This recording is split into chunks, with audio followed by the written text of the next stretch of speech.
Now that the drum roll is complete, welcome back to Computer Science E1. My name is David Malin. This is Lecture 5, our second lecture on the Internet. Allow me to introduce tonight by way of the film above you.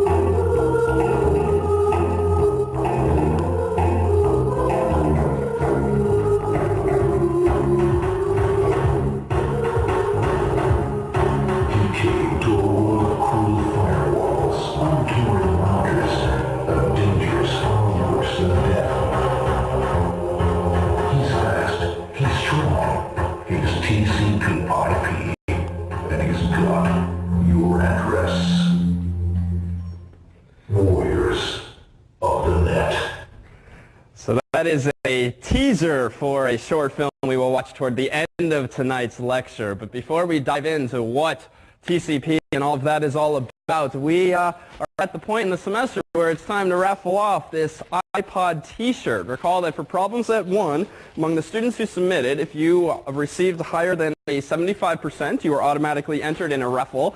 The first prize that we'll be raffling off tonight to students both local and distant alike is this t-shirt, for the first time revealed to the class. This is apparently signifying laptop plus iPod. Okay, and on the back we have a little advertisement, it seems. College students buy a Mac and get a free iPod. So apparently, I'm not sure under what circumstances you get this t-shirt though, but it came to us nonetheless, donated by Apple. With that said, I'll do a moment of suspense here. And the winner of this t-shirt this semester is Mr. Gerald Walden. Is Gerald here tonight? Gerald, come on down. A round of applause, of course, please. It is entirely your prerogative if you wish to wear this t-shirt, but congratulations. And well done on problem set 1. So, lest you think there's some funny business going on, know that Dan Armendariz served as witness to the one-line program that I wrote before lecture tonight that generated a random number between 1 and 40 that allowed us to select from among those 40 submissions which of you were the lucky winners. I'm going to hold you in a bit more suspense with regard to the iPod Shuffle itself, but let's turn our attention now to, again, this topic of the Internet. And frankly, Google Earth is just too cool not to revisit in this class. So tonight will be entirely about Google Earth, if only because it's the coolest thing that I've wasted several hours on over the past couple of weeks. How many of you, out of curiosity, downloaded this program after last week? So a few of you. So you will be tasked in problem set 4, if you haven't noticed already, with the downloading of this program in order to satisfy 2 of the problem's demands, one of which is to seek out some fairly popular tourist attractions somewhere in the world without us giving you so much as directions or longitude and latitude or addresses. And then the second part of the problem set will ask that you seek out 3 places of interest to you personally. This is more, though, realized than just a fun thing to play with. Know that, 1, the software is entirely free, which means we have the luxury of being able to play with it with the expectation that others in the class and beyond are certainly welcome to do the same. But this is actually, as we explained in the problem set, a wonderful opportunity, truth be told, to appreciate, if you don't typically do so, that you don't need training to use new software. At least you shouldn't need training. You shouldn't need a user's manual to use new software. You don't need to have certifications to use good new software, at least in the ideal sense. And as we try to assure you in the problem set statement itself, if you struggle for the first time you sit down in front of Microsoft PowerPoint or Microsoft Excel or whatever new application you're required to use at your company, to be honest, it's probably more the fault of the application and of its design and of its development, frankly, than of you, the users. And a number of you enter this course with a bit of apprehension as to what you can do with a computer, and dare say you feel you might need training on certain programs and software. Well, the goal of this problem set, in part, besides just having fun, taking a little vacation in your homes, is to introduce you to a program that is fairly well designed I think is fairly intuitive. I'll give you a cursory tour of some of the features, but to be honest, the second sort of implicit goal of this problem set is just to give you an opportunity within the span of a few minutes to download a program and then go figure it out. And that alone can be a sort of empowering trick. But with that said, we've got this spinning globe here. I thought I would take us right away, as we may have done last time, to 1 Oxford Street in Cambridge, Mass. 02138. Just a quick tutorial, and this is the extent to which you will be trained on the software for this problem set, and that's precisely our intention, to give you very little training. At the top left of this program, if you've not used it before, is a little search box. You can type an address in there. Google is pretty good about knowing if you type Eiffel Tower, where in the world that is, so it's pretty good about guessing where certain popular locations are, but you can more precisely specify a US address, a foreign address for most countries, a latitude and longitude, and sort of other tricks as well. I'm going to go ahead and click Enter after typing that in, and if nothing else, to be honest, it's perhaps the fundamentally unnecessary, dare say gratuitous animations that make this program so cool. As we zoom in here to our location, 1 Oxford Street, of course, is where? Right here. So we have a bird's eye view from a bird that's currently flying at about 3,000 feet. You can see in the bottom right corner of the screen your altitude, at least in feet. You can change that to meters or kilometers if you prefer via one of the menu options. But notice, and it's a little hard to see if you don't know to look for it, certainly on our screen here, in the top right of the screen where my cursor is, there's a whole bunch of controls. One, there is a plus and minus in a vertical scroller. So if you simply click on that plus, as you might expect, things zoom in. If you instead click minus, you're going to zoom out. And then there's also a slider there with which you can sort of move it back and forth without just clicking. But it should be fairly intuitive if you click on the thing yourself. Meanwhile, you can certainly move horizontally and vertically and left to right and so forth to get a different vantage point. Just like Google Maps, if you're familiar, you can click on the display and just drag it around, which is perhaps even more intuitive. And if you're really adventurous and zoom in, for instance, a little bit, and you kind of wonder what this building looks like from a different angle, you can use this slider up top to change your tilt. And you'll get a different perspective on the world. Notice, though, a curious thing happens the more and more we go down. It turns out the Earth is indeed flat. But this is obviously why. This result. Why are we seeing that? Right. So you don't have a satellite looking in your window. You have it looking on top of your house from up above. But there are certain parts of the world where you do have multiple angles, or you have software. The software is designed to sort of interpolate even better what the shapes of those mountains are, or what the canyons are. And we'll go to one such place in just a moment. And this, meanwhile, I'm going to tilt us back up to a more reasonable level. Then you have this big wheel, which by default points you north. But if you click on the big wheel and spin yourself around, you can sort of do a nice 180 spin in that way as well. Meanwhile, do take note, if you haven't seen it already, in the bottom left of your screen, you have a whole bunch of layers. This is a fun place to play around because it offers different features of this program. Notice that I have checked terrain. That's a good one to leave on, because for those areas of the world where Google has sort of height information, it will show you more of a 3D perspective rather than an interpolated flat perspective. There's a whole bunch of other options here that you can play around with. If you want to find the nearest pizza place in some areas, you can click on such things as dining or the nearest hotel, and it operates in that regard like Google Maps.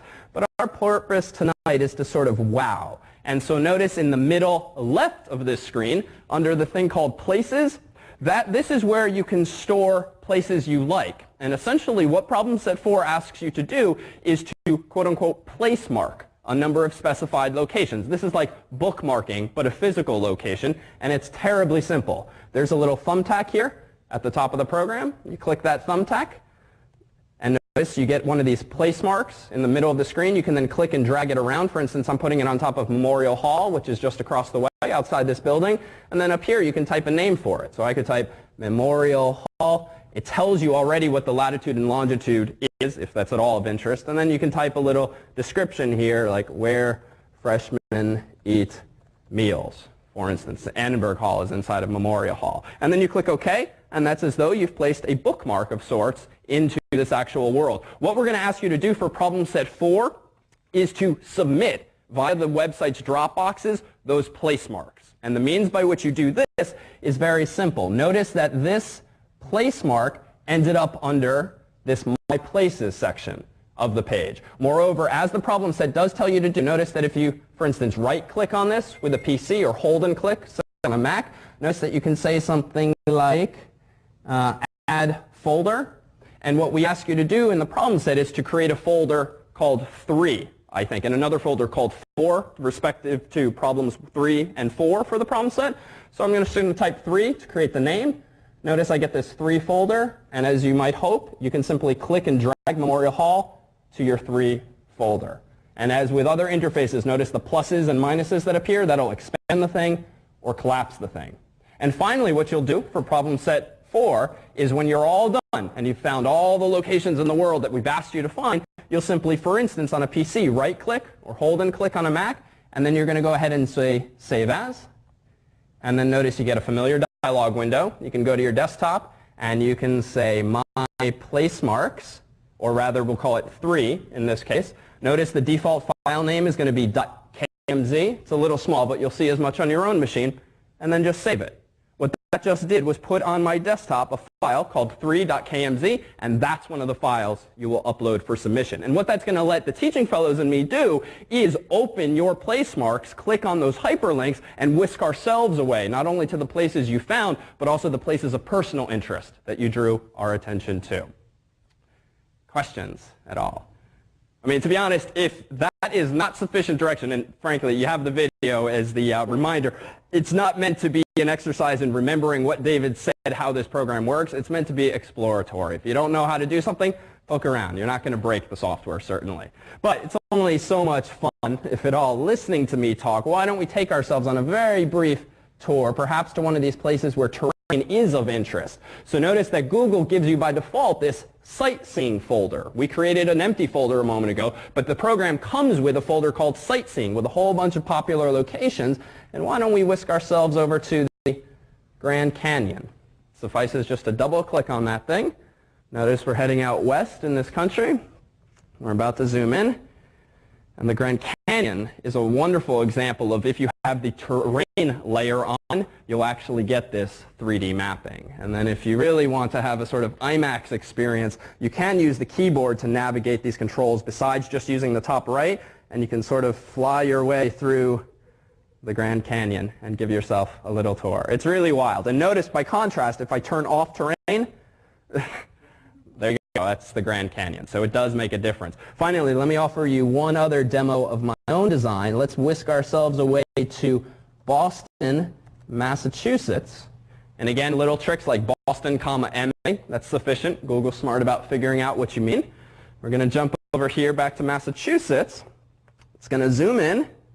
Here we have the main part of downtown. If I drag it over, you can see Boston Common there, the big green area in the middle. But let's focus in on the financial area, or right downtown, and click on one of these other layers, namely 3D buildings, in just a moment. First, I'm going to zoom in, and you can see that these are pretty good photos of these buildings. But if you want to really get a 3D perspective, some cities have support for 3D buildings. People have built virtual models of these buildings such that now, if we dive into the middle of Boston and sort of change our perspective, you can actually see what the city looks like from a 3D perspective. And you can do this for some of the major cities. New York is another one, and so forth. Now, here's where you get to partake. Before we go back to understanding the internet, let's use it for just one more minute or so. Where in the world would you like me to take you on this tour? London. So London, UK. Whisk ourselves away over the Atlantic. And in just a moment, we will find ourselves in central London. So there's the Thames, looking a little murky as always. And if we scroll ourselves here, it looks like this is the London Eye that it's taken us to, right there. So the big Ferris wheel of sorts in London. Oh, one other thing, especially for those of you who use public transportation. Let me take us back real quick to Boston, Mass. Show you one other layer that's kind of fun. I'm going to turn off 3D buildings by unchecking it. And then I'm going to turn on, under transportation, I'm going to turn on transit. And if you've ever wondered topologically what the MBTA system looks like, you can see it now with this nice overlay, not only for the subway, but also for the commuter rails if you zoom out. And the coolest thing, frankly, I never get tired of this, if you just hold on the keyboard and zoom out, I mean, it's like you're making your own movie, right? 2001 style. So, in any case, one more place. Where do you want me to take you? Big Bend National Park. Okay. Sorry? What? Big Bend National Park. Big Bend National Park. Bend. Oh, Bend, okay. Big Bend National Park. Let's see. Here we go.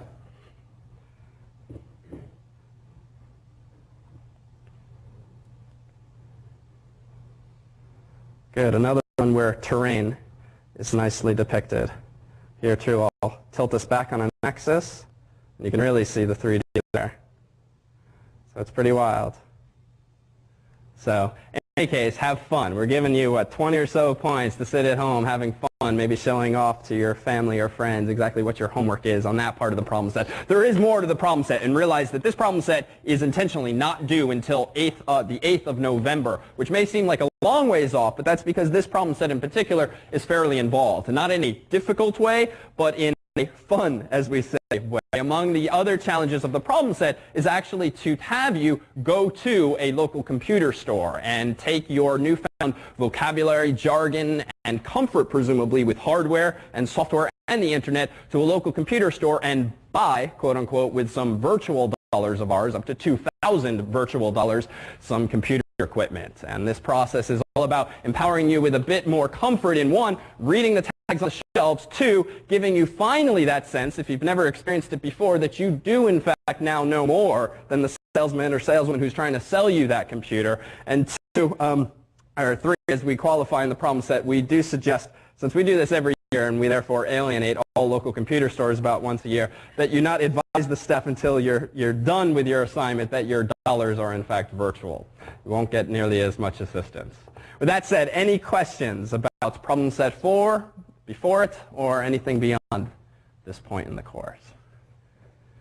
All right, so enough about Google. So I connected to my mom's computer remotely in Connecticut last night, installed this on her computer, Google Earth, and that killed the rest of her evening as well, taking a look at all of her favorite places. So it's addictive, so beware. All right, so the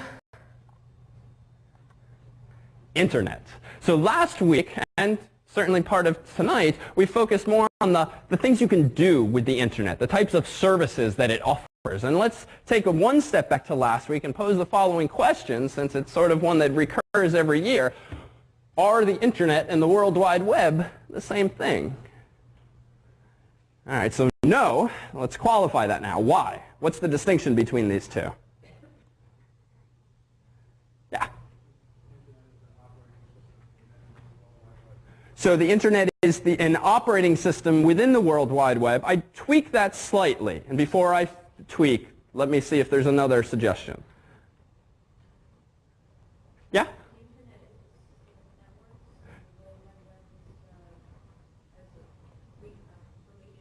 Let's go with this one, because it's a bit more precise. So the internet is a network of networks. It's an infrastructure. And I would beware using a term like operating system only because that's too easily conflated with desktop operating systems, but it's an infrastructure. It's a framework. It's the backbone on which applications and services run. So when we talk about the World Wide Web, we're effectively talking about something you can do on the internet. And this use of preposition is it's not coincidence. It's the fact that you really are using a service on top of the internet. Whereas the internet itself, though you can't necessarily point to it and say that's the internet, because it really is this network of networks of networks, well, it's more of the physical infrastructure underlying all of those services you run. So what tonight is about ultimately is about lifting up the hood of the internet, looking at how it works. When it breaks, what does that mean? When your own computer doesn't connect to the internet properly, what does that mean? When you call up Comcast or Verizon and are trying to diagnose why your internet connection is down,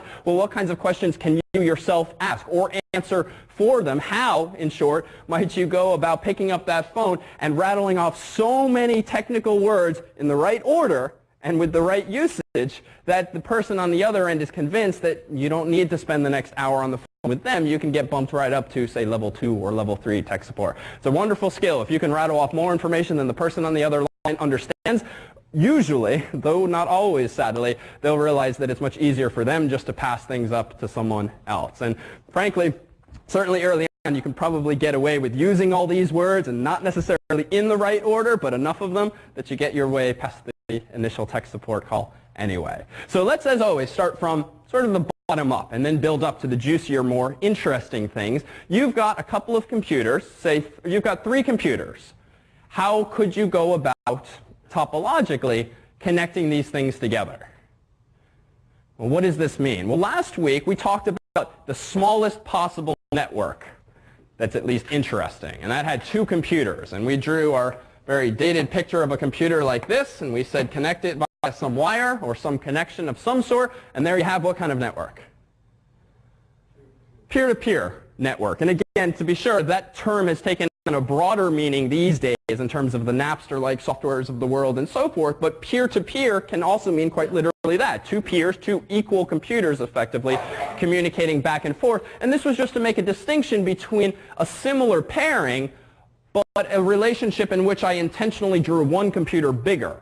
And when we drew one small computer connected to one big computer via some connection, we described that relationship in terms of 2 other buzzwords. Client-server. And none of that was meant to say that servers are always bigger than clients, but it's just meant to suggest that just as a restaurant can handle multiple clients, multiple customers at once, so can a server handle multiple requests. For instance, it's a web server from multiple clients at once. Well, now enter in computer number 3. Well, it would seem, just intuitively, that if we've already got those 2 computers connected together, how in the world can we introduce a third? Right? We could disconnect the middle guy and plug the left guy into the right guy, but now we still have a peer-to-peer network of 2 computers. Okay, so using a server, I heard. What was in back? Okay, so turn one into a server. What else might we do? What else might we do? Sorry? Yeah, so let's go there, because this is probably a device that you're all perhaps owners of if you have multiple computers connected to your internet connection. Well, rather than trying to connect them all together, we could certainly connect them to one central computer, as was suggested, a server. And that server can sort of figure out how information might go from, and this might be our server here, how information might go from A to the server, then the server could send it to B, or the server could send it to C. Well, it turns out that's a very reasonable solution, but it also turns out that this notion of routing data among computers from A to B, B to C, C to A, it doesn't even require a computer or a server in the conventional sense. This problem can be implemented in very small pieces of hardware. So yes, you could view these pieces of hardware, routers as they tend to be called, as computers, and they are, but they're not computers in the monitor, keyboard, mouse sense, at least.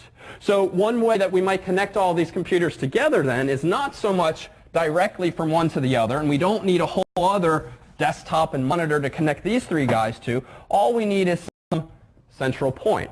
Connect this computer here, this computer here, this computer here. This solves the problem of these computers presumably only having one port on the back into which you can plug a network cable. Recall in our first or second lecture when we looked briefly at some of the ports on the back of a computer, and maybe in section you did this as well. Well, they take these telephone jack-like plugs. They're a little fatter than a typical telephone jack. Well, a typical computer these days only has one of these jacks. Well, if you only have one of them, you've got to put the other end of the cable into something, and it clearly doesn't work to just connect 2 together, because then the buck stops here. You can't go any further. So you connect them to a central device like this that clearly must have multiple Ethernet jacks, as they're called. So the technology via which many computers, dare say most computers today, at least so far as we are concerned, the technology that they tend to use is something called Ethernet. So if you ever hear someone talking about an Ethernet cable or an Ethernet jack, for all intents and purposes, they are talking about this standard telephone-like cord and the jack that it plugs into. And the jack specifically, just to throw out something you can impress others with, is called an RJ45 connector. And this is in contrast with a telephone, random trivia, that's called an RJ11 connector. Just think of it doesn't necessarily grow out of this, but 45 is bigger than 11, so 45 is the fatter chord. Might be a simple way of remembering that. Frankly, if you never remember that, you won't be terribly worse off than you are right now. But seeing it in print is useful if, for instance, you go to the store and you want to buy a cable so that you can connect your computer to one of these central devices. Well, what do you get? Well, you ask for an Ethernet cable, a network cable, and a cable with RJ45 connectors on the other end. You might see things labeled differently depending on the circumstances. But let's slap a label now on this thing. We called it a router, but it turns out you don't really need a router per se to have data transmitted among 3 different computers. Call them A, B, and C. This device can simply be something known as a switch. So a switch is quite simply a relatively cheap these days and relatively dumb device whose sole purpose in life, upon receiving data, that is bits, from computer A, looks at those bits and realizes, oh, you know what, these bits are intended for computer B, and so it sends it from this jack, this RJ45 jack, out this jack. If instead it receives some bits from A, and somewhere embedded in those bits is the label C, well, a switch is designed to send those bits instead to computer C. And switches they're not completely dumb. They don't just spit out all the information that comes into them. Rather, they do intelligently select, almost always, which jack out of which it should send the received data.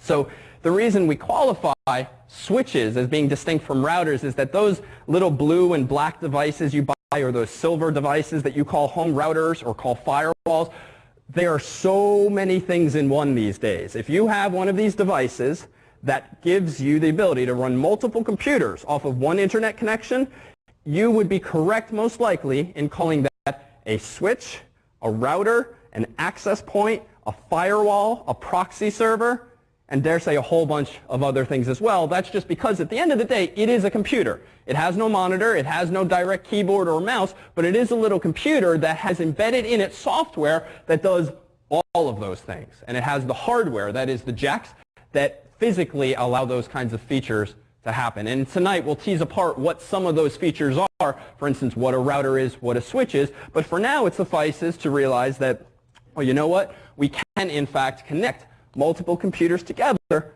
with a device like this.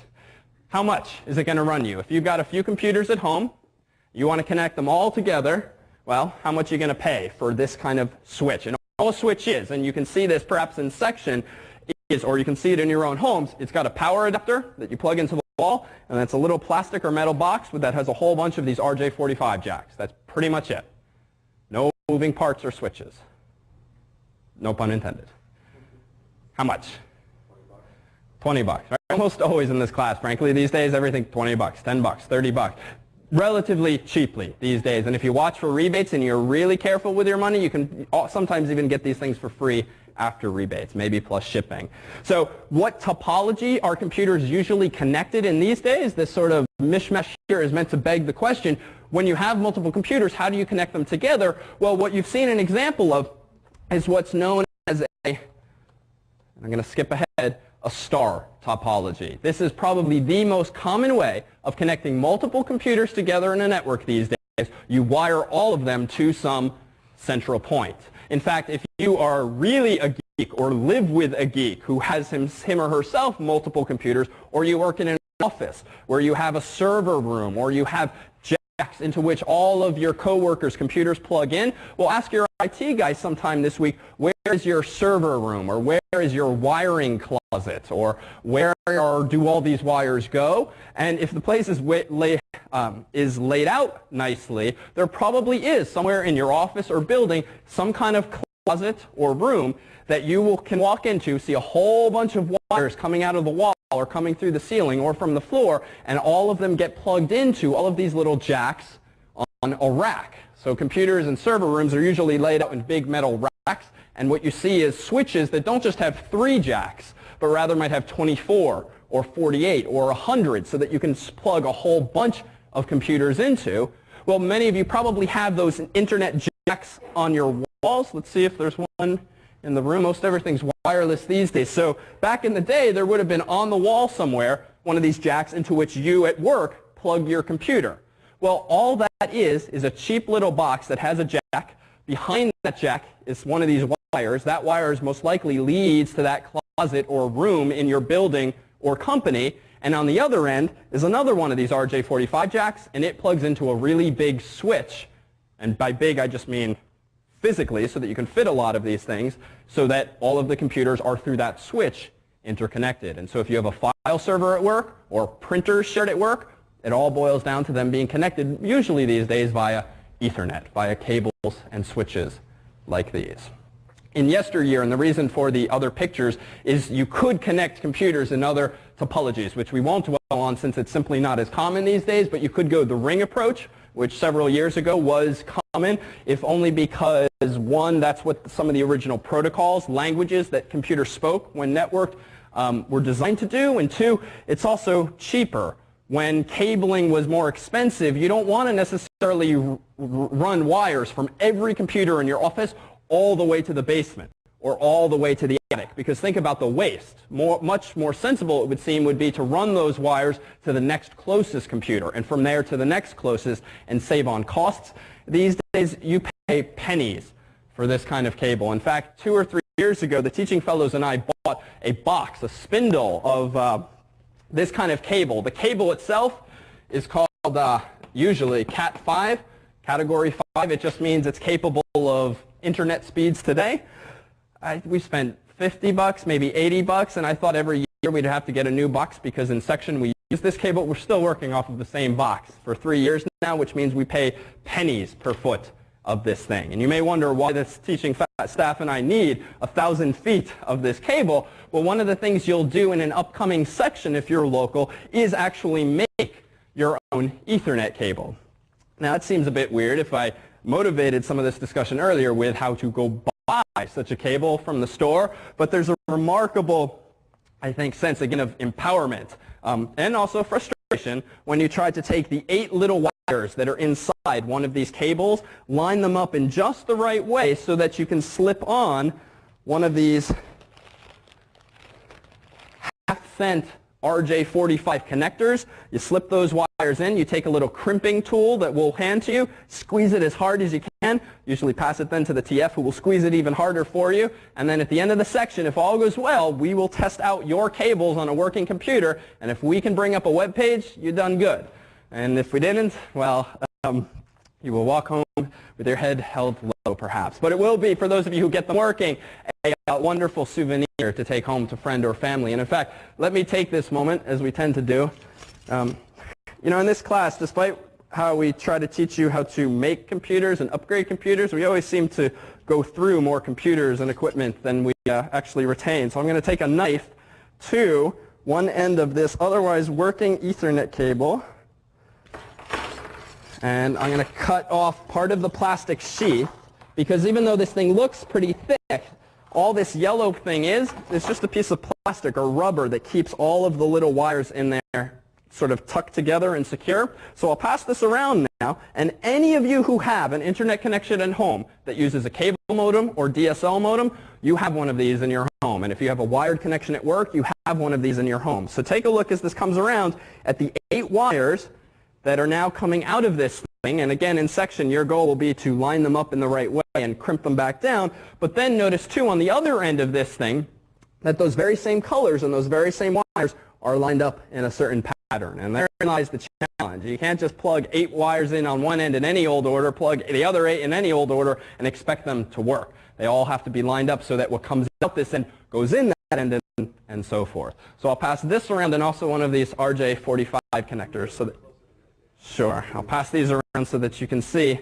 exactly what's going on inside these cables. This is not to say, to be clear, that you should ever have a burning desire to crimp your own Ethernet cable. Every time I do it in my apartment to run some new line, when I got a TiVo, when I got a sling box, and when I just got too much free time, I end up banging my head against the wall. And I sort of wonder, why do we make the students do this? But in the end, it is in fact possible to do this. Another way that you can lay out a network is a bus network. This too is somewhat dated, at least for today's purposes, whereby you essentially run one wire or line in between all the computers and then connect each of your computers to it, sort of like bus stops or driveways on a local street. So network topologies. All right, so we know then how to connect computers locally. It takes a switch, it takes some Ethernet cables, and it takes the computers themselves. Thinking back to last week, if I draw a very poorly formed building with a door around these computers, well, just to put this into context, what did we call that kind of network? Local to, say, one building. Yeah, so that was our LAN. So even though we're focusing more on the details underneath the hood tonight, it's really the same tale as last week. But once you have a LAN or a bunch of WANs and you actually want to connect these things together, well, how do you go about connecting them together? Well, therein lies the design of the Internet. So we said last week that the design of the Internet grew out of a US military project called ARPANET, one of whose design goals was to have a fairly well distributed and redundant network so that there was never just one path, ideally, from A to B. You could go from A to C to B, from A to D to B, and so forth. But in short, there was never just one wire connecting two important sites. Well, what you have these days in the more popular usage of the Internet are what are just generally known as Internet backbones. So companies like MCI and AT&T and the big fish, so to speak, with which you're familiar largely from the telco days, in fact, own a lot of the underlying infrastructure that the Internet ultimately is defined by. And by infrastructure, I mean really fast, really thick wires, thicker at least than these things with just 8 wires, that carry not just a local network's traffic, but can carry gigabytes of traffic, terabytes of traffic, theoretically. You have lines not only in the US, certainly, but you have transatlantic and trans-Pacific cables, hundreds of feet below water, that themselves are carrying a whole bunch of cables that in spirit work similarly sometimes to these kinds of cables, which are copper wires, and you can do much better with the right kind of money and right kinds of technology. Some of these cables these days are fiber optic. One of the other cables I'll pass around is this orange cable. Notice as this thing goes around, those are just copper wires. If you pull off the plastic colored sheets that are around the 8 individual wires, you'll just see some, bronze or copper colored wire. And it's just sort of in a flow of electrons across that wire. Contrast that with something like a fiber optic cable, which this is more expensive, and we're not going to clip the ends off of this one tonight. But how does data travel along a fiber optic cable? It's fundamentally different from a copper-based cable like that. Yeah, it's effectively traveling by way of light. So not so much the flow of electrons across a metal wire, but rather flashes of light, if you will, across a medium that is conductive and allows the passage of light, not just in a straight direction, but through a cable, in effect. And you all might remember, say, from grade school, that even if you don't remember that light travels at what? 3 × 10⁸ meters per second? Well, you probably remember that light travels really fast, whereas anything that tends to be based in electricity, or at least that flows on something that has resistance, like a metal wire, tends to be slower. So fiber optic cables tend to be even faster. And folks building homes these days, or renovating homes that are building into them network capabilities so that they have jacks in the various rooms of their homes, will sometimes lay not only Cat5 cable these days, but also something like fiber optic cable. Not so much because it's necessary or useful yet, but you see how fast things move these days. It probably is useful and cheaper than pulling, breaking through the walls 10 years from now. And just to put some more numbers and just jargon, all of which you see perhaps anytime you read something tech-related, Cat5 cable is essentially capable of operating at up to 100 megabits per second. 100 megabits per second. Contrast that with fiber optic cables, which again can go into the gigabit range, and you can also have cables that are in the 1,000 megabits, or rather 1 gigabit range themselves. But in short, if you're using the kind of wire the yellow wire that we're passing around there, you can have flow about 100 million bits per second. And that's pretty good. In fact, think back, actually, we'll come back to that in just a moment, exactly where the bottleneck might be in your own home. Yeah? How much does the fiber optic cable cost per square foot, and how soon will it be useful? Good question. I will punt on the first question since I'm not sure offhand, but a quick Google search could probably turn up the cost for us per square foot of fiber optic cable. How soon will it be useful?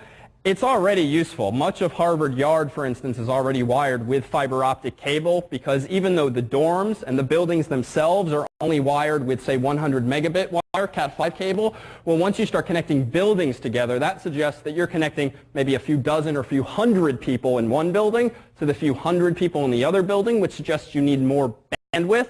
That is more ability to have bits flow between them. So you see fiber optic cable being used certainly in larger networks, but in the home, Like a residential condo, like if I'm renovating a bunch of condos, is it worthwhile if they're not, if it's not expensive? it's a good question. So if you're renovating a residential condo, is it worth wiring with fiber optic cable? I'll go out on a limb and say it's probably slightly premature. Consider, after all, a point we'll get to tonight, which is that even though Cat5 is capable of 100 megabits per second, we can jump ahead here because it's an interesting question. How fast is your typical internet modem, cable modem or DSL modem?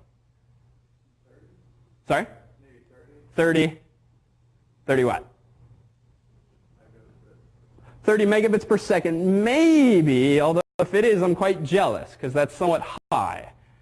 A cable modem typically these days, another thought or another proposal? So a cable modem tends to be, I would say, between maybe 1.5 megabits per second to Comcast, I think, currently offers up to 8 megabits per second. A DSL modem, meanwhile, offers a speed of what?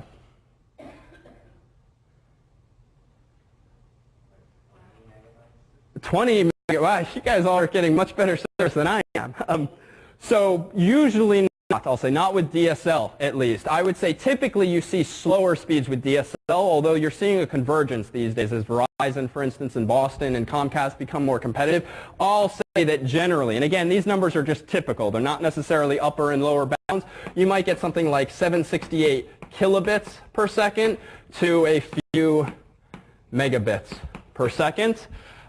These days, though, Verizon in Boston, if you pay for DSL modem service, which for our purposes is different only insofar as DSL modems come in over your phone lines, cable modems use your coaxial cable lines.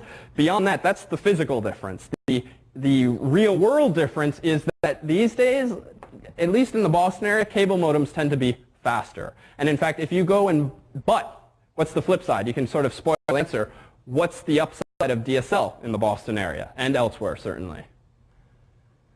Well, Comcast is better in that it tends to be faster. Right? It tends to be more expensive. Right? We saw that same trade-off talking about RAM and hard disk space and so forth. So for instance, Comcast, frankly, it's a little insane. I think you pay between $40 and $60 a month for Comcast service, depending on if you have cable bundled with it and all that, but it's pretty high. Whereas DSL, even though you can get introductory rates for like $14.95 or $19.95, I think their current rate is probably 25-ish, 35 max. So I'm going to say also something like 15 to 35, but take these with a grain of salt, but it does tend to be less. But, and for the uninformed, this isn't such a problem. It's very hard, if not impossible, on, say, Verizon's website to find out what the speed is of their cable modem service, of their DSL modem service. What they will typically do these days, which is a bit misleading, is say that it's 40 times faster than dial-up. Well, who cares? Like, how much slower is it than cable modem service? Well, notice, too, that these numbers are somewhat misleading because, in fact, even though I get, for instance, at home 8 megabits per second download, usually, or a lot of the time, your upload speed is much slower. And it's an asymmetric medium, whereby, yeah, you'll get up to maybe 8 megabits per megabits per second, lowercase b, bits, megabits per second. What is my maximum upload speed? Of course, only I know this, but take a guess. Much slower. Good. We'll take that an E1 answer. Let's push a little harder. 1 to 3. Yeah, it's actually even better than that. 768 kilobits per second. This, mind you, is because I pay $10 more a month to double my upload speed. It's a funny thing. So with Comcast, again, you'll pay 40 to 60 bucks a month, and the typical speed they quote you, at least in the Metro Boston area, is up to 6 megabits per second and up to 364 kilobits per second upload. That's okay, though. Why does it tend to be okay for the typical user to have this asymmetry, whereby downloads are much faster than uploads are? Right. I mean, you tend, as a typical user, to download far more than you actually upload, right? What are you doing when you're on the internet? You're pulling down web pages. You're sending very little requests. You're saying, give me today's news, and then all of CNN's news gets sent back to your computer. If you're downloading MP3s, you're sending a very small request, give me the latest MP3, but then you're downloading 3 megabytes of that file. If you're downloading movies, you're downloading hundreds of megabytes of files, but how often do you, say the typical E1 student, upload a movie that's 200 megabytes somewhere else? So the sort of and this is where you start to see the distinction between people like us down here and people like you. What we do every day or often is the other direction, sending data up for research purposes, for course purposes. Every time, frankly, we upload the latest videos to the podcast, it's the biggest headache because it stops my internet connection for an hour or two, usually every Wednesday night. But fortunately, Lost is on Wednesday nights, so it's not such a problem. But the point is that you have this asymmetry, and you got to read the fine print sometimes to know the difference. And you also have to understand what your needs are so as to know, does this matter to me? DSL will similarly have this asymmetry, and it will sometimes be quoted, but again, you have to be aware. Verizon in particular has kind of dumbed things down enough in a marketing sense, where again, they say 40 times faster than dial-up service, but even if you get a salesperson on the phone, they'll tell you, well, it takes no more than 53 seconds to download a movie. Well, what does that mean? Like, how big is the movie, and what are we comparing things to? So you have to bear that in mind. But typically, if you want really fast speeds, cable modems tend to be better. But again, even here, there's a caveat. I pay, again, 10 bucks more a month to double my upload speed from 364, which is normal for Comcast, up to 768. And for me, that's huge. It literally halves the amount of time it takes to upload one of E1's podcast videos.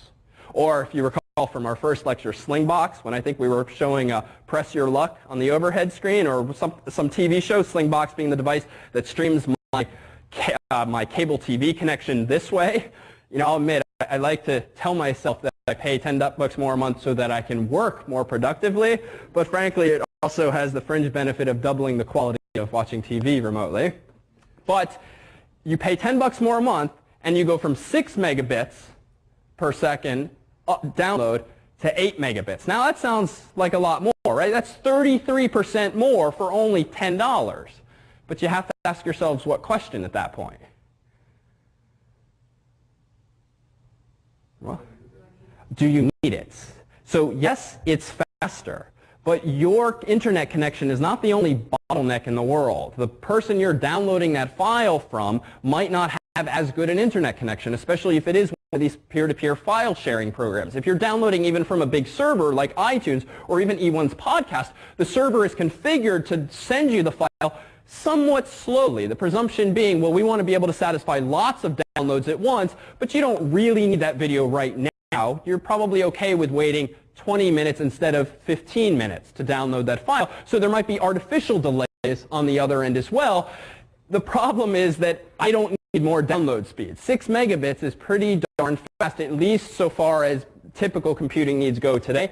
It's this where they really get you. And it's hard to go beyond this speed unless you want to pay much more for it. However, those of you who are commuting in from Boston or who are watching this show from outside of Boston, from folks like Verizon, have the advantage of an up-and-coming technology known as FiOS. And if you've got this, then I am genuinely jealous. This is a fiber optic-based technology for delivery of internet connectivity to the home, and it does tend to be much faster than cable modems. And I don't remember values offhand, maybe the TFs know. I want to say something like 10 or 20 megabits per second in theory. It might be a little pricier, but some of you in the outer areas of Boston can get this already. So I would go to Verizon.com and search around for FiOS, fiber optic, and so forth, and if only out of curiosity for yourselves, if you can get it. So, in answer your question, is it worth wiring a condo, one's own condo, for instance, for fiber? Honestly, probably not, because even though you already have the ability to wire your home pretty cheaply, pennies per foot with Cat5 cabling or Cat6, which is slightly better insulated, essentially, you look at the incoming internet speed. So you could have a really zippy home network, but where's the bottleneck? It's in the jack in the wall, where your home interfaces with the outside world. So the only advantage really to wiring one's home or apartment with something better than, say, Cat5 100 megabits per second would be for what kinds of situations? What kinds of people would want to wire their home, say, with fiber optic cable? So if you upload a lot, it doesn't matter actually, because this is symmetric. You do get 100 megabits down and up, but you only hit that asymmetry once the data starts to leave your home or your office. Why might you want a really fast connection locally, even though it's not going to speed up your connection to the outside world? Because again, the bottleneck is at the jack in the wall. Yeah, so to share data among your own computers. So companies, certainly, and Harvard, universities, campuses will wire their local networks with faster technology so that, one, you can have peer-to-peer file transfers happen more quickly. Students on campus, for instance, could stream this course's videos at a much higher resolution than outsiders could using the general internet. And two, if you run your own file server or backup server, which, even though this might seem a little geeky these days to imagine, I might, in fact, be one of the few people in the room with a file server in his apartment. Well, the more the world talks about having like home media centers where you store all your movies and music in a central computer, essentially, in your entertainment center, well, sharing data even within the home is becoming a much more plausible and compelling feature. So you will see that in the future. But again, I think you'd probably be overpaying at this point. But again, it's conjecture. You can, in fact, save money sometimes by buying, long story short, special cables that have pretty much everything inside of them, sort of planning for a rainy day. Coax cable, Cat5 cable, fiber optic cable. So it just depends on the cost and if you think it's worth it to you. But as to when that day arrives where it's fast enough, it's useful and fast and necessary, tough to say. Okay. Long answer to one question, but we were going there anyway. Other questions? Yeah?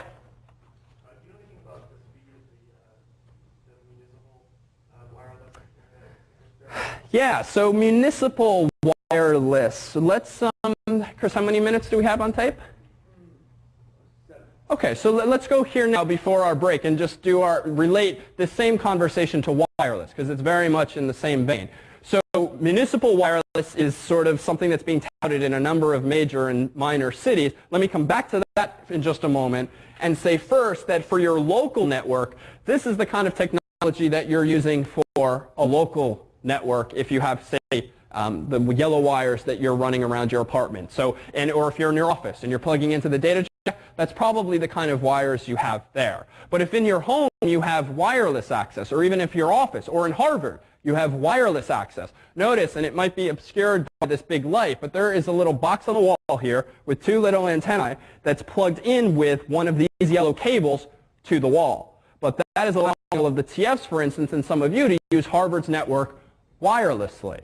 Well, what is that technology called? And this is not an internet providing technology as much as it is a local area technology. You have technologies like 802.11b and 802.11g. If you have a laptop or even a desktop that has wireless capabilities, odds are you have a piece of hardware in there that supports one of or both of these technologies. The speed of your internet connection locally, if you have 802.11b, is, anyone know? Yeah, it is in fact 11 megabits per second. However, that is signal strength dependent. So ideally, you have 11 megabits per second of throughput within your own apartment. Is that okay? Well, odds are that's plenty. If you were trying to use the internet in your own home, why? 11 seems much smaller than 100. But why is that probably okay and not cause for worry or to feel that you skimped?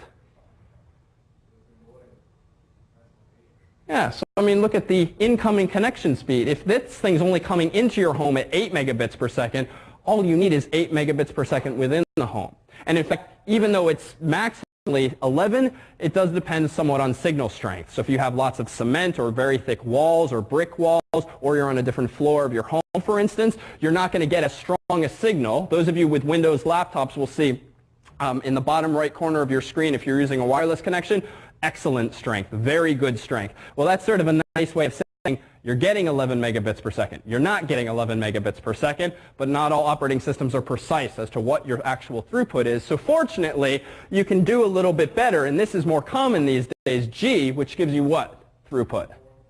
Oh, sorry? 54 megabits per second. This too is somewhat signal strength dependent, but odds are, even if you're only getting a half quality signal, well, it's still, 27 megabits per second, just speaking off the cuff, and that's more likely to guarantee you this throughput here. And in fact, just to put it into perspective, when I finally did set up this supposed file server in my apartment so that I'd have a central place for all my data and backups, I actually bought a NIC, a network interface card off of eBay that would fit in this specific Sony laptop, but whose technology was G instead of B. Because for sharing files in my apartment, when I load big files from my file server onto my laptop, all right, this is, 5 times faster in theory, and that means a big speed up for me locally. So again, you have to consider what are your needs, what are your metrics for actually having a good connection versus a bad connection. So finally, in answer to your question, these Wi-Fi, and this stuff, the cute marketing speak is Wi-Fi, wireless fidelity. You have something called WiMAX or other variants of this for municipalities. I just read recently one subset of Boston would be rolling this out sometime the next year or two, sort of as an experiment. These speeds, did any of the TFs know what they're quoted at? I think it's, I don't want to go, let me check during break to come back to you, so I'll hold you in suspense. But it is an interesting question, because one, just to put this into context, you now have free internet service potentially competing with the likes of Verizon and Comcast. Frankly, I don't mind so much that you'll see more of that kind of competition, but it is an interesting question, and I would actually wager that coming from the government, huge expenditures of money in wireless infrastructure, I don't think these things will last, at least in their proposed form, for very long, because we've all seen, even in this course, right, what we did last week is out of date already. So you can only imagine spending millions or hundreds of thousands of dollars on wireless infrastructure.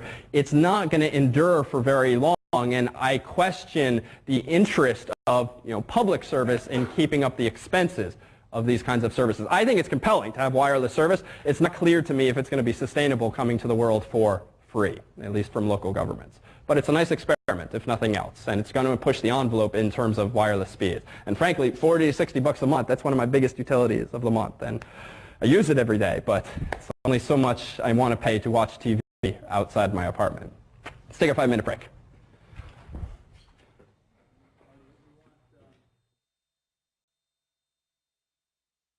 All right, welcome back. So what do we got done so far? So we talked about how a LAN works, really, underneath the hood.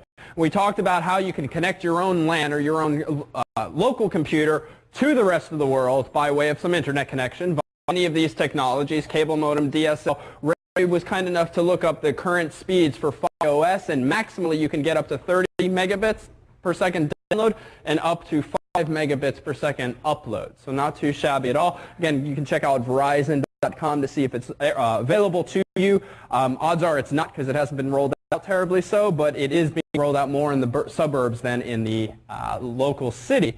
So once you've got your connection to the internet, what does it look like? Well, again, this is where we began our discussion. So you have these internet backbones, which essentially are really fast computers and really fast wires that interconnect major points on the internet. And you might hear those points called peering points. A peering point generally, or a POP, a point of presence, it tends to be areas of the internet where major backbones connect, where Sprint connects to MCI or to AT&T and so forth. And so these very popular nodes here, one in Chicago, Los Angeles, Dallas, and so forth, are major peering points, major points of presence that internet connections, big ones, flow into and flow out of. And some of the interesting things that on this macroscopic scale, big companies like the Sprints and the MCIs of the world need to think about is the cost of running their own network. And often you will have arrangements between these big providers whereby they pay each other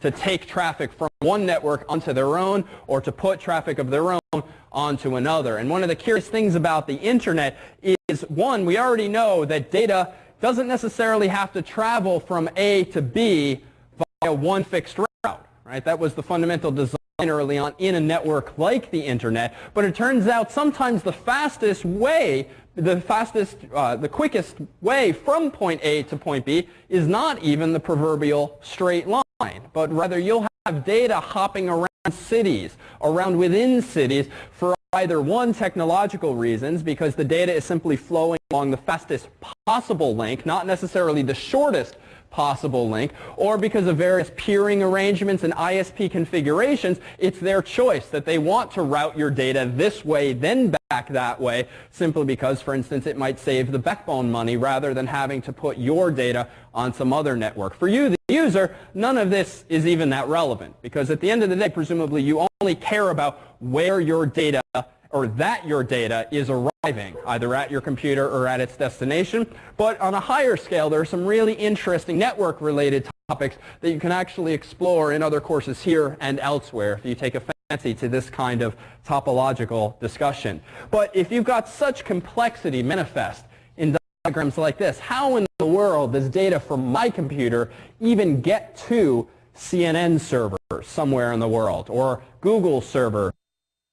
Well, it turns out that every computer on the internet has an address.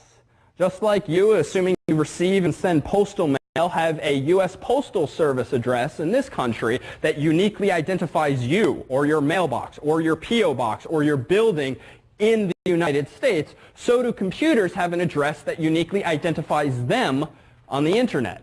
This address, this IP address, Internet Protocol address, is a number that's 32 bits long, which is to say every computer on the internet has an address that's 32 bits long. Thinking way back to lecture 1, how many computers does this naively suggest can be on the internet at one possible time? If each computer must have an IP address, and these IP addresses are themselves 32 bits long, how many possible IP addresses are there? I'll give the E1 answer this time. A lot, but how many? There was one number I begged you to remember in lecture 1. 256 would be unfortunate if you could only have that many IP addresses in the world and on the internet at the same time. It is much more than that. Bigger, yes. So we're talking about if you've got 32 bits, again, for those of you who love math, that's 2 to the 32 power. And I didn't expect you to remember the number, but I did say please remember that this is roughly, give me an order of magnitude. People who are watching from home are kicking the screen right now that no one's answering this darn question. It is a lot. It's roughly 4 billion. So that means you can have roughly 4 billion computers on the internet using this IP addressing scheme. 256, incidentally, if IP addresses were only 8 bits long, you'd have 2 to the 8 or 256 possible IP addresses. Fortunately, we have way more, and it turns out that even though this might seem like plenty, well, the way that IP addresses are allocated throughout the world actually sometimes it's increasingly becoming tight, the address space. And some IP addresses go wasted because one person owns them but doesn't necessarily use them all and so forth.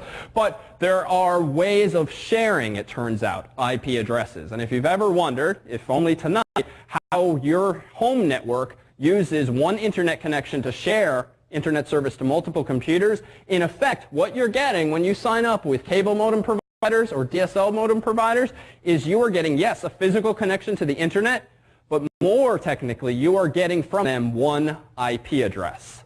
You are being assigned a number that is of this form that uniquely identifies you, your computer, on the internet. And by this form, I mean it's a number, dot number, dot number, dot number. And each of those numbers themselves can be from 0 to 255. So how do you see this? Well, let's make this a bit more real. Those of you with Windows, and again, I'm Windows biased in lectures only because this is what I bring to lectures, but if in Windows you go to your network connections and choose your appropriate network connection and click Properties, and this is the kind of details that ideally you never have to deal with these days, but if you scroll down, you'll notice something called TCP/IP.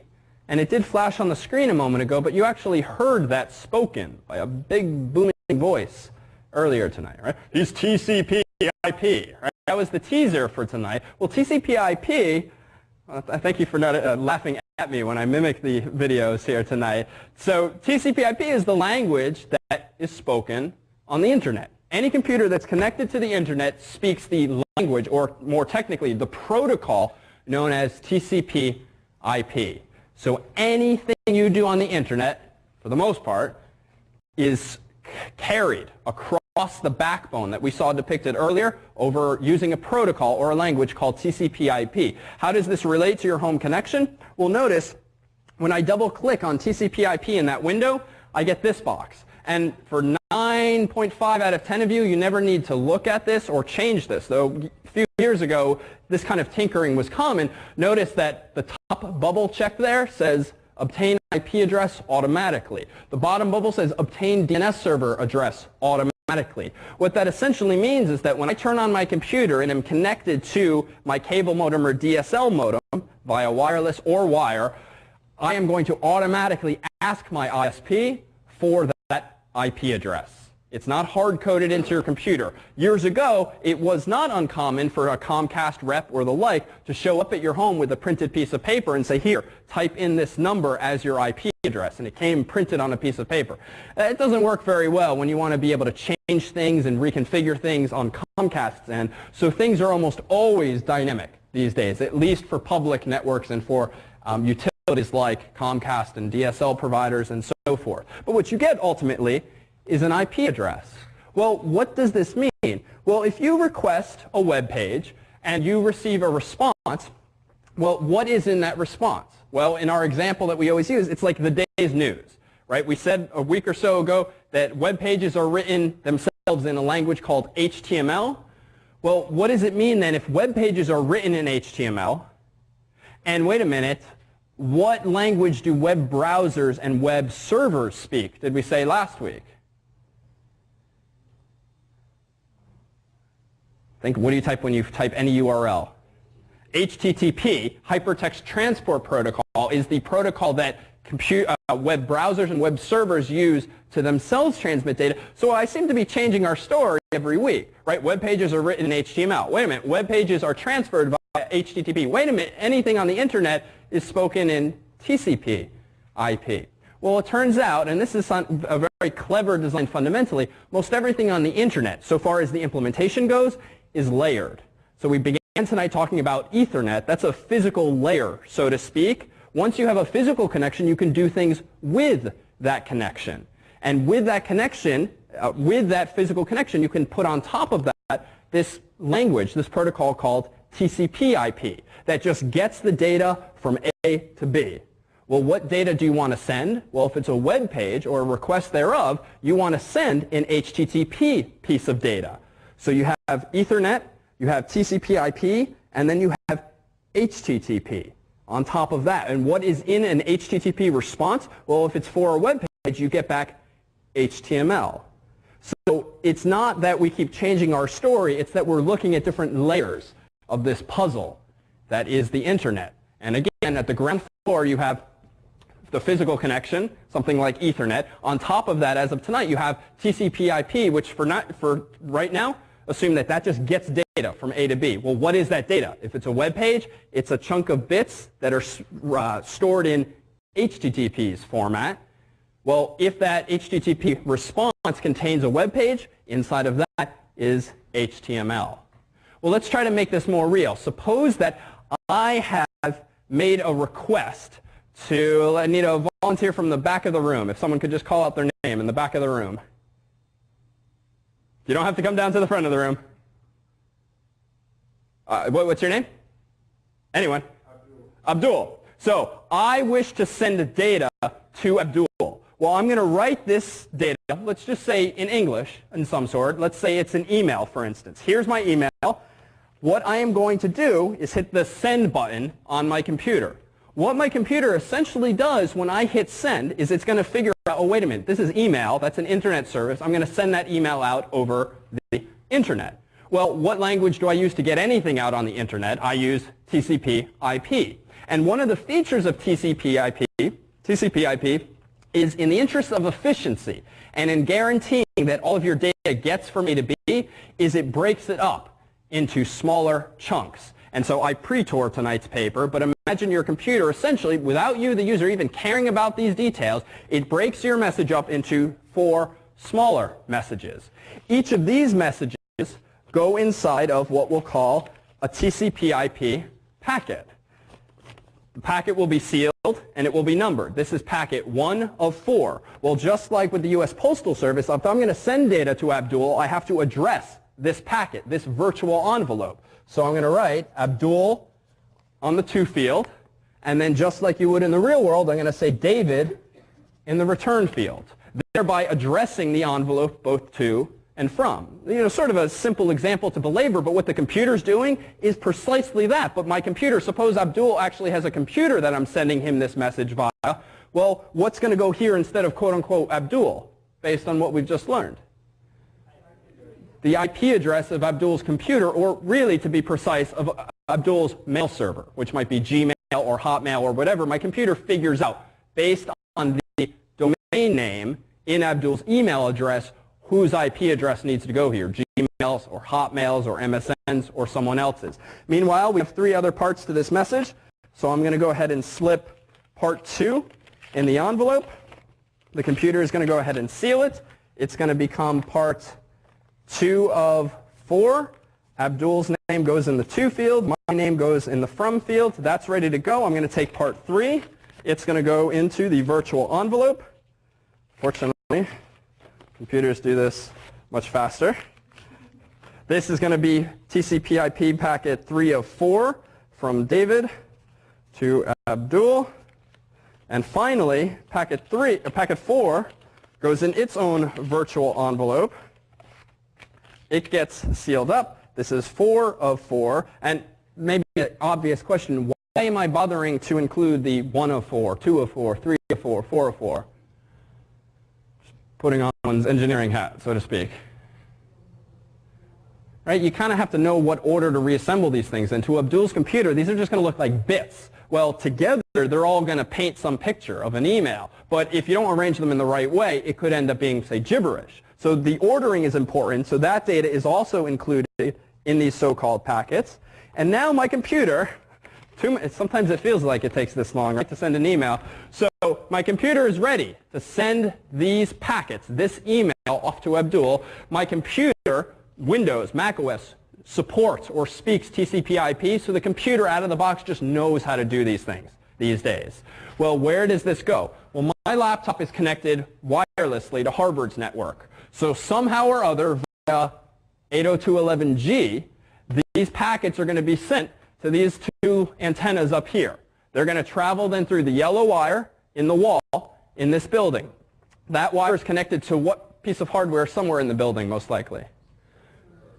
A server, but we replaced server in our discussion earlier with a switch, which just is in a big wiring closet, probably somewhere in this hallway or in the basement. That switch, in turn, does in fact connect now to a device called a router.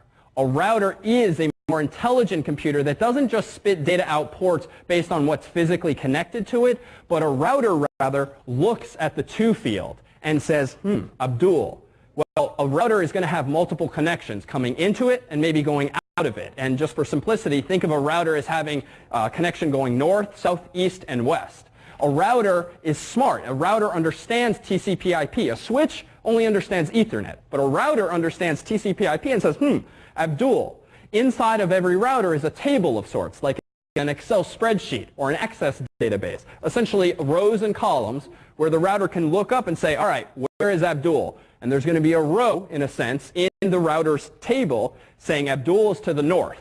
And so what the router effectively is going to do is going to send these 4 packets as they arrive out its northbound port. Well, where are those packets going to end up? Odds are, I mean, Abdul's pretty far away from me right now. There's no direct connection between me and Abdul. In fact, for the sake of discussion, think of all of yourselves as routers. And I can reach Ray, but I can't reach Abdul. So it turns out that on the internet, just as our diagram a moment ago suggested, well, these circles that have all these points coming in and out of them, guess what those are?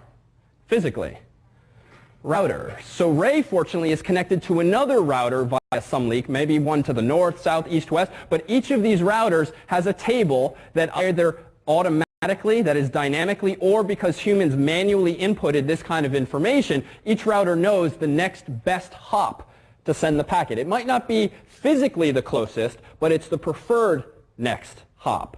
Well, how does a router know? Well, obviously packets aren't stamped with literal Abduls. That's why the beauty of using numbers as schemes is because routers can, for instance, look at the first few numbers in an IP address and say, oh, you know what? All IP addresses starting with 140 go that way. And all IP addresses starting with 141 go that way. And that's why the numbers are a useful scheme. So when I then hit send, my computer figures all that out, sends it to the access point, goes to the switch leads it via cable to the router. Maybe that router is connected to another one via fiber optic cable or something similar. Eventually that router is connected via some other medium, maybe a transatlantic cable, maybe microwaves, maybe some physical landline connection. But in short, through one or more other routers is there hopefully a connection to Abdul from me. And just to hammer home this point, why don't we go ahead and I'll send them then in order to Ray, and to illustrate our point, don't necessarily send each packet to the same, no, let's send that one. Let's not necessarily send each packet the same way because, again, at any point in time, maybe a router's getting busy. There's a lot of internet traffic at some point in the country, and so a router decides, you know what, I'm going to route around this congestion into another router, hence all of those multiple paths between A and B. And hopefully this has soon arrived at Abdul, and Abdul, there is actually a real demo here. If you wouldn't mind opening up those envelopes that you've received and reassembling them and reading aloud, if you could, pretty loud, what the message is that I sent you.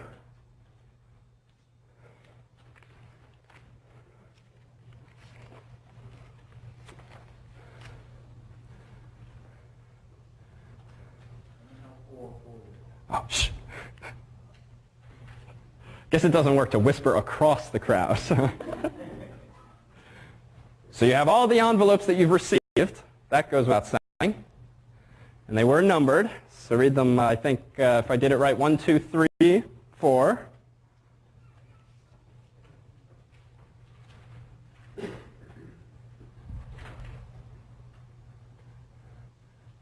Just note to self, no self-adhering envelopes next year. And what do you got for us? The winner of the iPod Shuffle is, but it turns out, just as in the internet, as with TCP/IP, packets can be dropped, literally. And I don't know if a few of you saw me trying to be clever or witty, but I physically dropped this one on the floor, and that can in fact happen in reality. We're not talking about dropping something physical, but rather bits or packets. But TCP/IP is designed, or rather routers are designed, if they get too congested, let the sender retransmit. And again, it's an exaggeration, but a router will sometimes just drop your data. But that's why they're numbered, because built into TCP/IP in any computer that supports it is a realization that, wait a minute, if Abdul's computer thinking to itself, well, let's see, I got 1 of 4, 2 of 4, 3 of 4, wait a minute, where's 4 of 4? And he waits a second, 2 seconds, nothing's arrived. What Abdul's computer is designed to do, because it supports TCP/IP, as does Windows and Mac OS and Linux, he will request that I retransmit at least that packet that he hasn't received. And so what will next happen is my computer will say, oh, wait a minute, Abdul has informed me he didn't get this packet. I'll retransmit that same packet, and hopefully he will now get it this time. And just so I'll say give you the routing of this. Suppose I did send this final packet. Recall that the sentence that was read in great dramatic flair here was the winner of the iPod Shuffle for having submitted and scored higher than 75% on problem set 1 is a Mr. Timothy Conant. Timothy, are you here? Deafening silence. What a wonderful, dramatic surprise this is for Timothy, who will hear about this in about 48 hours, apparently.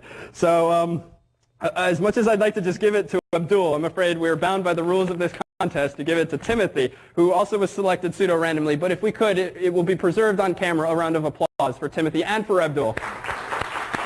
All right. Thank you very much for partaking. So atop the slides here, we'll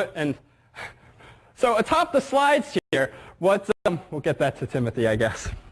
Atop the slides here, what you see is a more technical layout of what we've been talking about. It's not so important for tonight's purposes as to what the bits look like that are being sent across the wire via these routers, but just to put things into perspective, even though we keep calling it TCP/IP, TCP/IP is actually two different protocols that are just so commonly used together that people usually refer to them as a pair.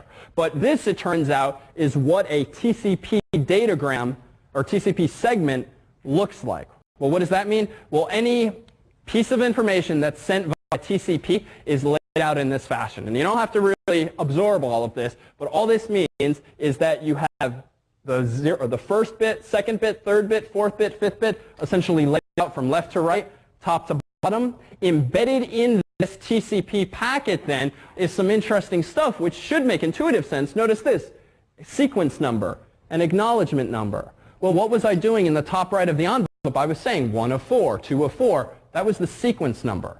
So embedded in each of those envelopes or TCP packets is precisely that number, using, in this case, how many bits are used to represent a sequence number?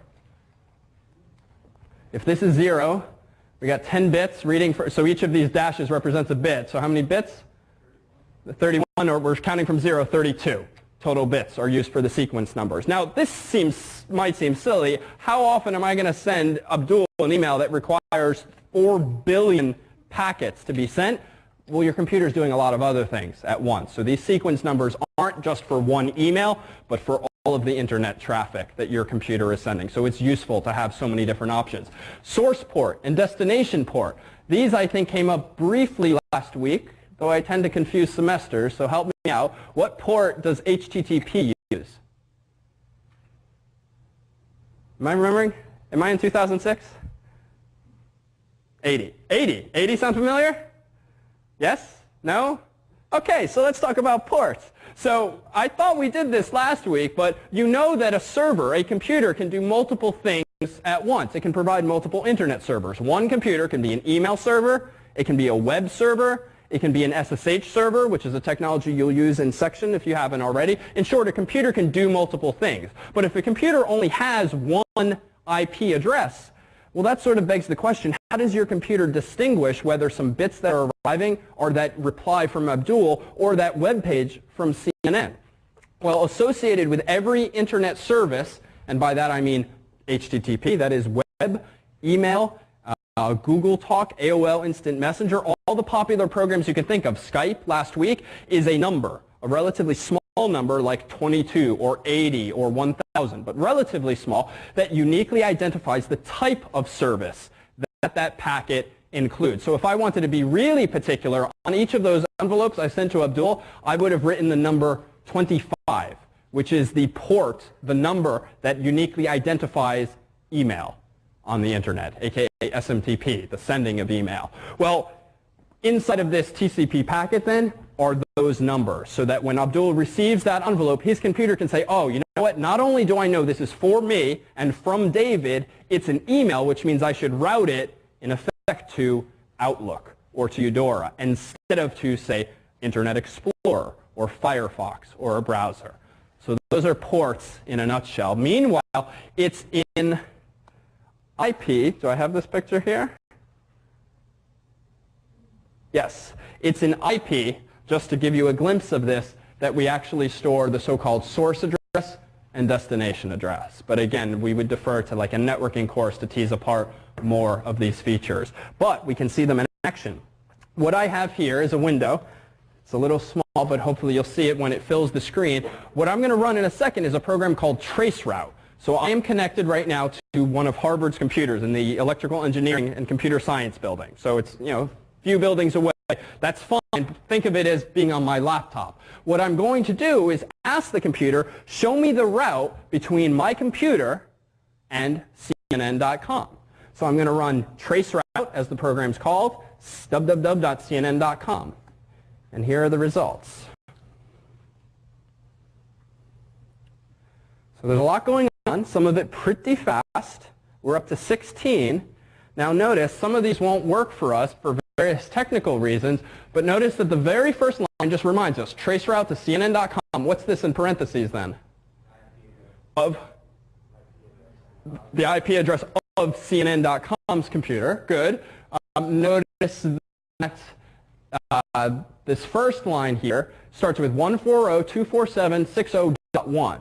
A useful hint, but this is not always true, but it's often true in the home. With your home routers, a router's IP address is usually ends in .1 by convention, but it's not a requirement. It's one of these conventions, useful heuristic to recognize things. So what does 1 represent, do you think? What does line 1 represent? Landline, right idea, not quite right though. Keep looking ahead. So we're talking in terms of hops again. What does each of these rows represent? Take a guess. Server of some sort. What type of server? A backbone of sorts, but what does each of these hops, again I'm trying to use the same nomenclature, hops represent? A switch is just a local thing for your local network. A node, yeah? Looking for a word, starts with R? Router. Right, so routers. So this has been the buzzword most of tonight. A router, again, is just a device that gets data in, figures out, oh, this IP address goes that way. Let me send it along to the next router. Well, who's the next router? Well, for my computer, the first router is that guy depicted in line 1. Who is that router in turn connected to by some kind of physical connection or wireless connection? Well, the router in line 2. What's its name? Well, the host name of router number 2, to borrow last week's lingo, is this rather cryptic core-1-GWs-V1415, but thank God, something familiar, .fas.harvard.edu. So this is one of the Faculty of Arts and Sciences routers. GW is a common nickname for gateway, aka router. A gateway is a router and vice versa. What's in line 3? And I'm going to stop it before it scrolls too far for us. What's line 3? Well, that looks like yet another router. Notice one buzzword in there, useful to at least see this stuff in practice. WAN, so some kind of wide area network, but these host names are completely the prerogative of Harvard sysadmins. They mean nothing in and of themselves. They've just been chosen by some tech guys. 4 looks like it doesn't have a host name or domain name per se, and that's okay. Not every computer on the internet needs a name that's human memorable, because who cares what the name of a router is, frankly, often. You just care about your own computer or the destination. But moving on, take a look and make an inference here. Where is my data going from the moment it leaves my computer on its way to CNN? What happens in step 5? Where are we? So we're in Boston on Quest's backbone. Quest being a big ISP of sorts, a big backbone provider locally. So it looks like our data hops around Quest's network for a little bit, but turns out that between lines 6 and 7, where does our data go geographically? Sorry? Like it seems like you're going from a city to like a big core wire to a larger big core wire. Good. To wherever the wire hub is, and then back out 1 or 2 levels to where the address is that you're reading from. So good. So in spirit, and what's often happening is your data is leaving your computer, going to faster and bigger computers and connections, and then eventually on the tail end, the process effectively will tend to reverse, at least if you're visiting a somewhat small site. But again, the question on the table here, what looks like, tell me something interesting about where my data is going between points, a hop 6 and 7. Use your airport codes. I know this one. I grew up in the tri-state area. Hint, hint. Yeah, come on. 33% chance of getting this right. Newark. EWR is the airport code for Newark. This again is convention. Not all routers are named with airport codes, but sysadmins tend to use it because it's useful, a useful convention to obey. So literally, between 0.6 and 7, assuming they're not fudging the host names, there's some kind of physical connection between Boston and a router in Newark, New Jersey. How much time does it take for my data to go from my computer to Newark? Well, that's what all the other numbers on these rows are indicating. In parentheses is each router's IP address. But to the right of each router's IP address, say right here, 6.983 ms and 6.70 ms. What is that, do you think? Sorry? Milliseconds. And that denotes the number of milliseconds it took for my packets to literally go from my laptop to Newark, New Jersey. Right? It takes 5 to 7 hours to drive there. It takes 6 point some odd milliseconds for those virtual envelopes that I sent to Abdul to get to Abdul in Jersey if he were there. So when you start talking about speed of light and electricity and fiber optic cables, you know, in theory traveling up to the speed of light maximally, I mean 6.7 milliseconds to get from here to Jersey, that's pretty darn fast. It certainly blows away any sort of physical transport mechanism we've yet invented. Yeah? Good question. Why are there 3 of these numbers? Well, this program in particular, just to give you a sense of averages, tries to send the data 3 times so that you can look at it and say, all right, 666, that's a pretty good estimate. Because sometimes, again, you'll get congestion.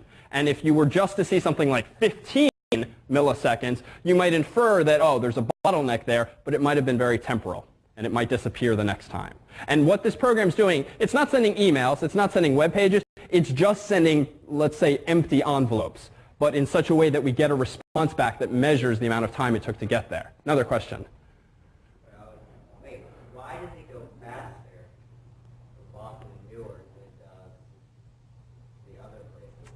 So why does it go faster from Boston to Newark? What you're actually seeing, these times are the times from my computer to that router. These aren't the times between routers. So in what you would hope you'd see, and what we are generally seeing, is that as you look from top to bottom, these numbers are in fact getting bigger and bigger, and that's consistent with the distance getting slightly farther and farther away. So read them from start all the way to the router. Let's take a look. I don't know what DCX is. It might be somewhere in DC, but I'm not familiar with it if it's an airport code. The others are a little more cryptic to me, and sometimes you'll get these stars, which just means the routers are not set up to respond to our kinds of requests. But let's try another one. Let's say something like, I think we said cnn.co.uk is the UK version of CNN's website. Well, let's give this a try. Okay. There we go. Notice that there's similarities in the path, which you might expect, because the data is being routed through some common point. Notice, and you can see it here, just for some reason, notice line 11. The numbers are all over the place, but it looks like it was a temporary bit of congestion or something. Because notice it took us, you know, over, where'd the value go? Here we go, 185 milliseconds to get to hop 11, but clearly we can get past that more recently. It looks like the routers along this path just aren't being very cooperative. Let's try something in the other direction. So .co.jp for country code of Japan. Let's see what we get this time. Okay, we got the first few. All right, so now we can start using our airport code tricks again. So we're going from Boston to where? New York, JFK, airport city code. SVL and PAX. Any guesses? Sorry? It's in this country, and you can infer that from the times. Let me ask you this, though. Tell me, between which routers is there a really expensive, really thick, really long trans-Pacific cable or transatlantic? Yeah, take a look at that, and you can read something interesting into these numbers. To hop 11, it takes us 75 milliseconds. To hop 12 from here, it takes 200 milliseconds. That suggests a really big something in the middle. Odds are it is, in fact, the ocean. And if I were better at inferring from these host names where they are, I could tell if it's going to the east or to the west. Since it's going PAX, we can look this up later. But there, that one made it all of the way. So to go from here to Japan, which in a plane would take many hours, with Google Earth even would take a few seconds, with the internet itself, 200 milliseconds. You can get there and back in under half a second, literally. It's kind of a mind-blowing thing. So how does this all fit together? Well, let's take us as promised.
Time in history, people and machinery are working together, realizing a dream. A uniting force that knows no geographical boundaries, without regard to race, creed, or color. A new era where communication truly brings people together. This is the dawn of the net. Want to know how it works? Click here to begin your journey into the net. Now exactly what happened when you clicked on that link? You started a flow of information. This information travels down into your own personal mailroom, where Mr. IP packages it, labels it, and sends it on its way. Each packet is limited in its size. The mailroom must decide how to divide the information and how to package it. Now the package needs a label containing important information, such as sender's address, receiver's address, and the type of packet it is.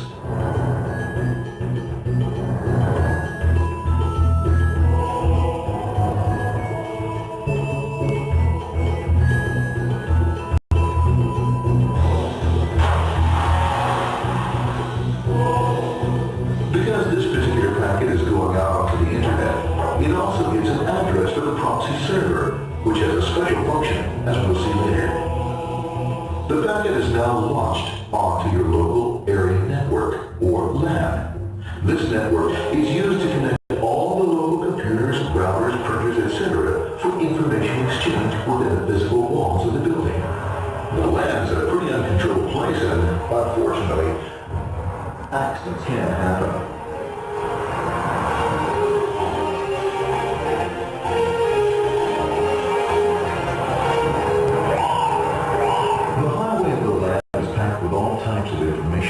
These are IP packets, Google packets, Apple Talk packets.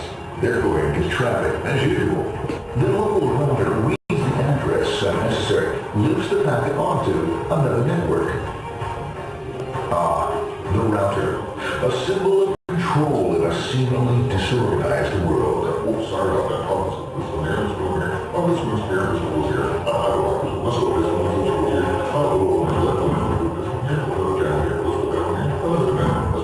There he is, systematic, uncaring, methodical, conservative, and sometimes not quite up to speed. Sorry, but at least he is exact, for the most part.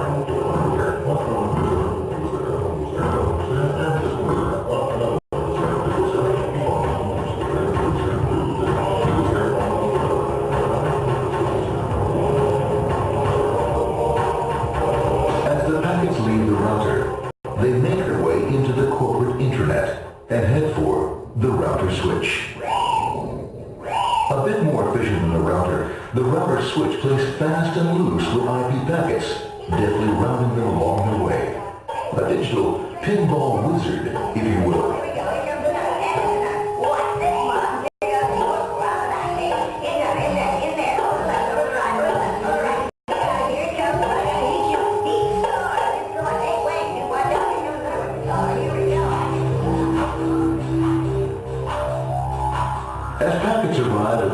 destination, they're picked up by the network interface, ready to be sent to the next level. In this case, the proxy. The proxy is used by many companies as sort of a middleman in order to lessen the load on their internet connection, and for security reasons as well. As you can see, the packets are all of various sizes, depending upon their content.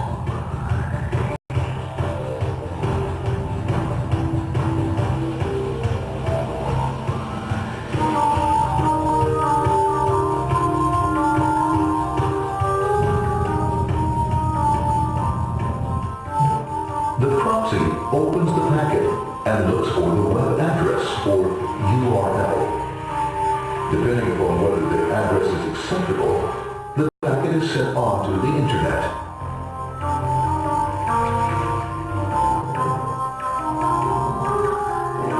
There are, however, some addresses which do not meet with the approval of the proxy, that is to say corporate or management guidelines. These are summarily dealt with. We'll have none of that. For those who make it, it's on the road again.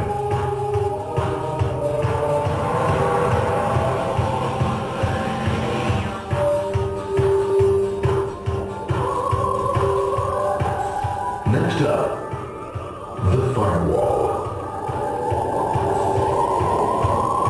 The corporate firewall serves two purposes.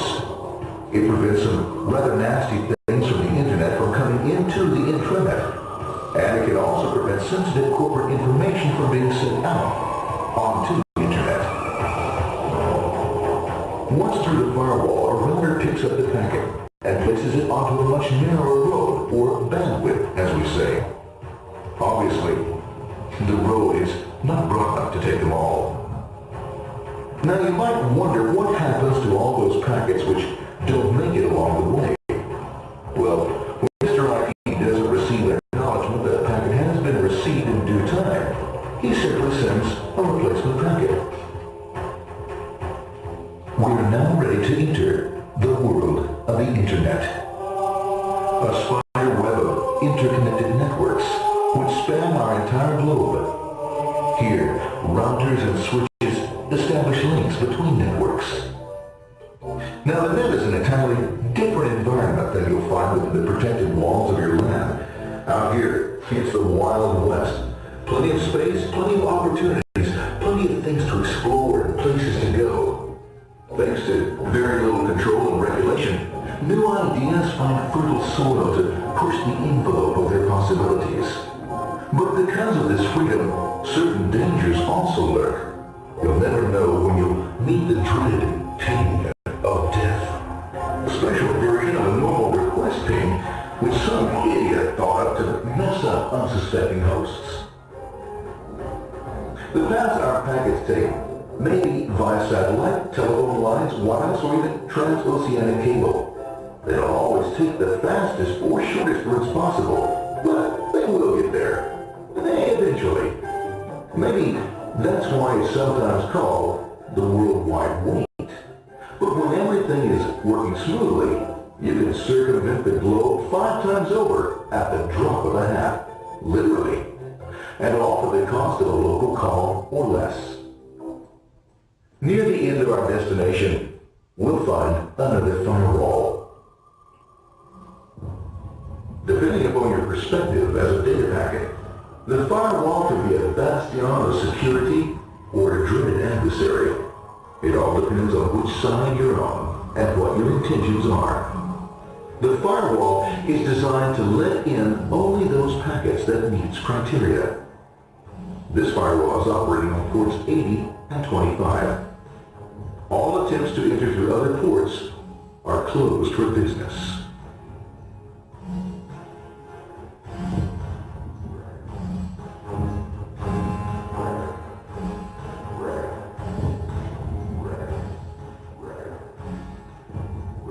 Port 25 is used for mail packets, while Port 80 is the entrance for packets from the internet to the web server.